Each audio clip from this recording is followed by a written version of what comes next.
రుద్ర పండితుని పిలిపించాడు. నారంగ్ రష్యన్స్ తీసుకొచ్చుకున్నాడు. గురుంగు వాళ్ళు సెర్బియన్ ఆర్మీని తీసుకొచ్చుకున్నారు. ఆఖరికి కాపర్లు కూడా ఒక్కొక్కరు 50 మందిని పోగు చేసుకున్నారు.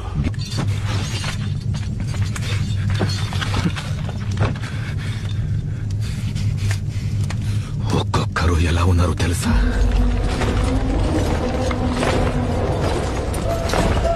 నువ్వు చెప్పు, ఎంతమందిని తెచ్చుకుంటున్నాం? చెప్పు, మనము ఏ ఆర్మీని తీసుకొస్తున్నాము?